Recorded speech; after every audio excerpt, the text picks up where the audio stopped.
Big boss season 1 నుంచి ఈ షోను follow అవుతున్న తెలుగు ఆడియన్స్ హౌస్లో పుట్టుకొచ్చే ఫేక్ ప్రేమలను చూసి విసిగిపోయారు.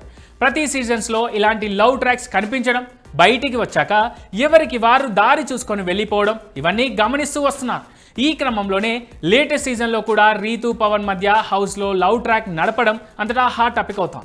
అందులోనూ కలిసి ఉన్న 4 రోజులకే నిన్ను విడిచి నేను హౌస్ నుంచి వెళ్ళలేనంటూ పలు సందర్భాల్లో రీతు ఏడవడం బీపీ ఫ్యాన్స్కు చాలా ఫేక్గా అనిపించింది. హౌస్లో సర్వైవ్ అవ్వడం కోసమే పవన్ రీతు ఇద్దరు ఇలా లవ్ ట్రాక్ నడిపిస్తున్నారనే కామెంట్ వచ్చింది. కట్ చేస్తే ఈ టైంలోనే రీతుకు ఇంటి నుంచి ఆమె తల్లి పంపిన లెటర్ వచ్చింది.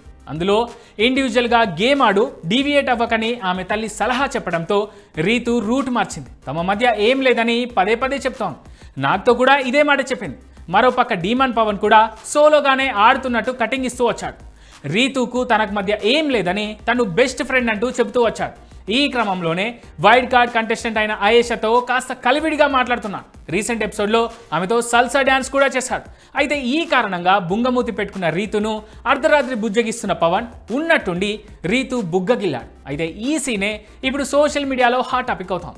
ఈ బుగ్గగిల్లడాన్ని ఏమంటారో మరి అనే ప్రశ్న ఈ ఇద్దరికి బీబీ ఫ్యాన్స్ నుంచి సోషల్ మీడియాలో ఎదురవుతాం.